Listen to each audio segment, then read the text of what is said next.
പത്താൻകോട്ടിൽ വീണ്ടും സൈറൻ മുഴങ്ങി എന്ന വളരെ പ്രധാനപ്പെട്ട ഒരു വിവരം കൂടി പുറത്തു വരുന്നുണ്ട്.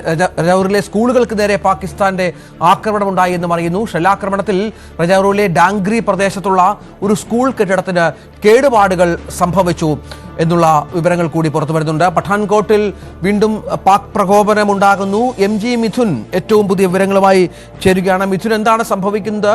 ഈ പ്രകോപനം പാകിസ്ഥാൻ അവസാനിപ്പിക്കുന്നില്ല എന്നുള്ളതാണോ?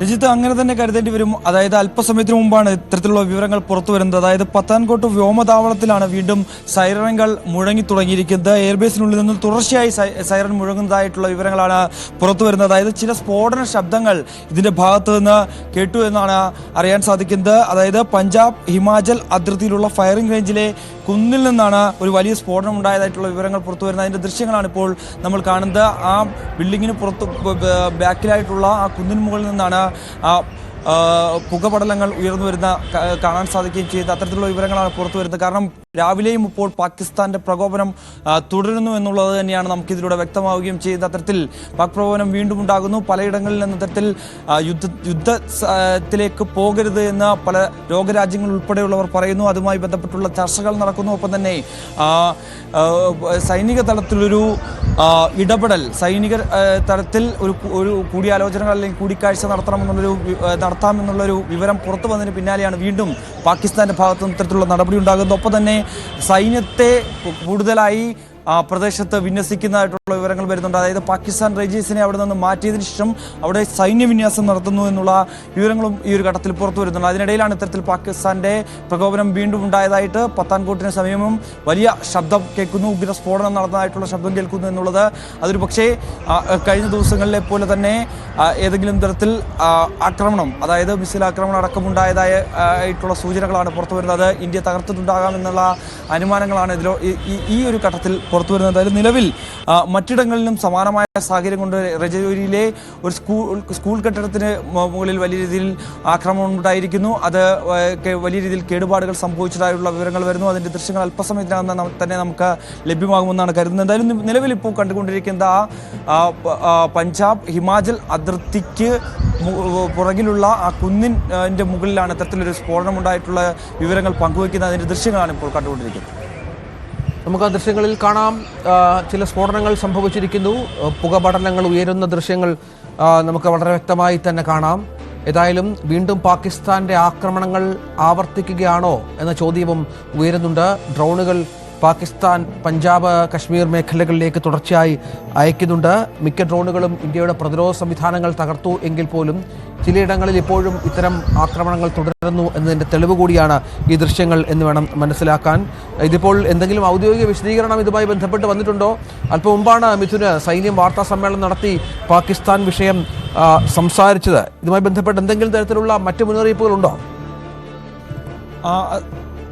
രജിത, ഒരു ഔദ്യോഗിക സ്ഥിരീകരണം ഇതുമായി ബന്ധപ്പെട്ടില്ല. ഇത്തരത്തിലുള്ള വിവരങ്ങൾ സമീപത്തുള്ള ആളുകൾ ക്യാമറയിൽ പതിഞ്ഞ ദൃശ്യങ്ങൾ പകർത്തി അയച്ചതിൻ്റെയാണ്. അത് നമ്മുടെ CNN ന്യൂസ് 18 പുറത്തുവിട്ട ദൃശ്യങ്ങളാണത്. അങ്ങനെയുള്ള വിവരങ്ങൾ മാത്രമാണ് നമുക്ക് ലഭ്യമായിട്ടുള്ളത്. അതായത് എയർബേസിന് ഉള്ളിൽ നിന്ന് പലതവണയായി സൈറൻ മുഴങ്ങുന്നതായിട്ടുള്ള വാർത്ത സ്ഥിരീകരിക്കുന്നുണ്ട്. പത്താൻകോട്ട് വ്യോമതാവളത്തിലാണ് ഇത്തരത്തിൽ സൈറൻ മുഴങ്ങി തുടങ്ങിയത്. അതിന് പിന്നാലെയാണ് ഇത്തരത്തിൽ ഈ പുകപടലങ്ങൾ ഈ കുന്നിന് മുകളിൽ നിന്ന് ഉയർന്നതായി കണ്ടത്. അതിനു മുമ്പേ വലിയൊരു സ്ഫോടന സൗണ്ട്, വലിയൊരു ശബ്ദം അവിടെ നിന്നുണ്ടായതായിട്ടൊരു സമീപവാസികൾ പറയുന്നതായാണ് ലഭ്യമാകുന്ന വിവരം. ഇതിന് പിന്നാലെയാണ് ആ പതിഞ്ഞ ദൃശ്യങ്ങൾ, ക്യാമറയിൽ പതിഞ്ഞ ദൃശ്യങ്ങളാണ് ഇപ്പോൾ നമ്മൾ കാണിക്കുന്നത്. അതിൽ നിന്നാണ് ഹിമാചൽ അതിർത്തിയിലുള്ള ഫയറിംഗ് റേഞ്ചിലെ കുന്നിൽ നിന്നാണ് ഇത്തരത്തിലൊരു സ്ഫോടന സൗണ്ട് കേട്ടതെന്നാണ് നമുക്ക് ലഭ്യമാകുന്ന വിവരം. അതൊരു വലിയ സ്ഥിരീകരണത്തിലേക്ക് വന്നിട്ടില്ല. എന്തായാലും നിലവിൽ പാകിസ്ഥാന്റെ പ്രകോപനം അവസാനിക്കുന്നില്ല എന്നുള്ളത് തന്നെയാണ്. പടം പഠിക്കുന്നില്ല പാകിസ്ഥാൻ. വീണ്ടും ആക്രമണം തുടർന്നു തന്നെ മുന്നോട്ട് പോകുന്ന ഒരു സ്ഥിതിവിശേഷം. അത്തരത്തിൽ സേനാവിന്യാസത്തെ കൂടുതൽ അതിർത്തി പ്രദേശങ്ങളിൽ വിന്യസിക്കുന്നു. കൂടുതൽ ആക്രമണം ഇന്ത്യക്കെതിരെ നടത്താനുള്ള ഒരു ശക്തമായ തീരുമാനത്തിൽ മുന്നോട്ട് പോകുന്നു പാകിസ്ഥാൻ എന്നുള്ളത് തന്നെയാണ് ഇതിലൂടെ വ്യക്തമാക്കുന്നത്. മറ്റിടങ്ങളിലും സമാനമായ രീതിയിൽ വലിയ സുരക്ഷാ സംവിധാനങ്ങൾ ഇന്ത്യയുടെ ഭാഗത്തുനിന്നുണ്ട്.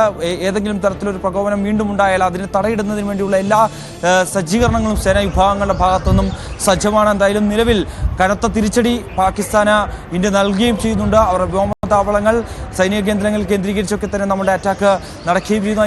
അതിൻ്റെ ദൃശ്യങ്ങൾ അല്പസമയത്തിന് മുമ്പ് സേന തന്നെ പുറത്തുവിടുകയും ചെയ്യുന്നു. അതിൻ്റെ സൈനിക പോസ്റ്റ് തകർക്കുന്നതിനടക്കമുള്ള ദൃശ്യങ്ങൾ നേരത്തെ പുറത്തുവിടുകയും ചെയ്യുന്നു. അത്തരത്തിൽ കനത്ത തിരിച്ചടി സൈനിക കേന്ദ്രങ്ങൾ കേന്ദ്രീകരിച്ച് നമ്മൾ നടത്തുമ്പോൾ പാകിസ്ഥാൻ പ്രധാനമായും ഗ്രാമീണ മേഖലയിൽ ലക്ഷ്യമിട്ട്, ജനവാസ മേഖലയെ ലക്ഷ്യമിട്ടുകൊണ്ട് നിരന്തരം പ്രകോപനമുണ്ടാക്കുന്നു, ഡ്രോൺ അറ്റാക്കുകൾ നടത്തുന്നു, മിസൈൽ വർഷങ്ങൾ നടത്തുന്നു എന്നുള്ളതാണ് ഏറ്റവും പ്രധാനപ്പെട്ട കാര്യം.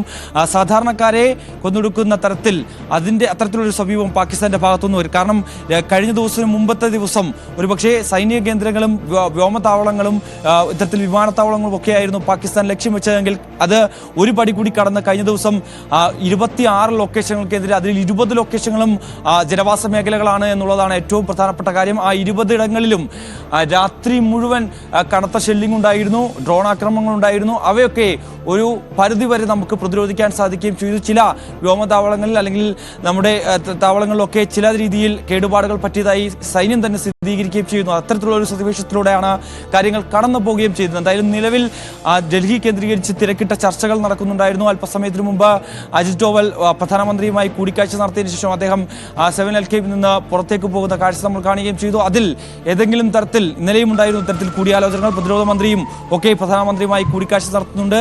എന്താണ് ഇനി നടക്കാൻ പോകുന്നത്? നിലവിലത്തെ സാഹചര്യം വിദേശ രാജ്യങ്ങളെയൊക്കെ തന്നെ ഇന്ത്യ അറിയിച്ചിട്ടുണ്ട്. എസ് ജയശങ്കർ നിരന്തരം വിദേശരാജ്യ പ്രതിനിധികളുമായി കൂടിക്കാഴ്ച നടത്തുന്നുണ്ട്. മാർക്കോ റൂബിയോ ഫോണിൽ വിദേശകാര്യമന്ത്രിയുമായി സംസാരിച്ചതായിട്ടുള്ള വിവരങ്ങൾ പുറത്തു വരുന്നുണ്ട്. കാരണം യുദ്ധം എത്രയും പെട്ടെന്ന് യുദ്ധത്തിലേക്ക് പോകരുത്, അതല്ലെങ്കിൽ ഇത്തരത്തിലുള്ള സംഘർഷാവസ്ഥ അതുടൻ തന്നെ അവസാനിപ്പിക്കാൻ ഇരു രാജ്യങ്ങളും തയ്യാറാകണമെന്നാവശ്യപ്പെട്ടാണ് രാജ്യത്തിന്റെ പ്രതിനിധികൾ ഓരോരുത്തരായി ബന്ധപ്പെടുകയും ചെയ്യുന്നത്. എന്തായാലും നിലവിൽ വീണ്ടും പാകിസ്ഥാന്റെ പ്രകോപനം ഉണ്ടാകുന്നു എന്നുള്ളതാണ് ഏറ്റവും പ്രധാനപ്പെട്ട കാര്യം. ഏറ്റവും ഒടുവിൽ പുറത്തു വരുന്നതാണ് നമ്മൾ നേരത്തെ ദൃശ്യങ്ങളിൽ കാണിച്ചതുപോലെ പത്താൻകോട്ടിലെ വ്യോമതാവളത്തിന് സമീപത്ത് നിന്ന് വലിയ ഉഗ്ര സ്ഫോടനത്തിന്റെ ശബ്ദം കേട്ടതായിട്ടുള്ള വിവരങ്ങൾ, അതിന്റെ ദൃശ്യങ്ങളടക്കം പുറത്തു വരുന്നത്. പത്താൻകോട്ടിൽ നിന്ന് അവിടെ മുന്നറിയിപ്പ് സൈറനുകൾ മുഴങ്ങുന്ന പശ്ചാത്തലമുണ്ട്. വളരെ പ്രധാനപ്പെട്ട വിവരങ്ങൾ കൂടി ലഭ്യമാകുന്നത് എന്നുള്ളത് വീണ്ടും പ്രകോപനം പാകിസ്ഥാന്റെ ഭാഗത്ത് നിന്ന് ഉണ്ടാകുന്നു എന്നുള്ളത് തന്നെയാണ്. അതെങ്ങനെ സംഭവിക്കുന്നു എന്നുള്ളതാണ്. കാരണം അല്പം മുമ്പ് അവർ ഇന്ത്യയുമായി ബന്ധപ്പെട്ട് ചില ചർച്ചകൾക്കുള്ള മുന്നൊരുക്കങ്ങൾ നടത്തിയിരുന്നു എന്ന വിവരം കൂടിയുണ്ട്. ശ്രീനഗറിലെ ലാസ്ജാനിൽ നിന്നുള്ള ഒരു റിപ്പോർട്ട് കൂടി കാണാം. आपको बताते चलें कि इस वक्त हम श्रीनगर के लसजन इलाके में हैं, जहां पे कुछ देर पहले ही एक बहुत बड़ा धमाका हुआ था और उसके बाद पता लगा कि गुलाम मोहिद्दीन भट्ट नामी शख्स के घर पे एक शेल गिरा है और साथ ही साथ उनका कहना है कि एक सीट जो है इजेक्टेड सीट मिली है और वो PAF की है। आपको ये भी बताते चले कि कल शाम से ही श्रीनगर एयरपोर्ट के आसपास करीब 3 से 4 धमाके सुनाई दिए और उसके बाद सुनने में आ रहा है कि ड्रोन अटैक्स थे और उनको इमीडिएटली इंटरसेप्ट कर दिया गया था। वही अगर हम बात करें तो आज सुबह 2 बहुत बड़े धमाके सुनाई दिए श्रीनगर में। हालांकि इस वक्त जो हालात है वो थोड़ा सा स्थिर है, लेकिन यहाँ के आसपास के लोगों को कहा गया है कि थोड़ा सा वो कॉशियस रहें।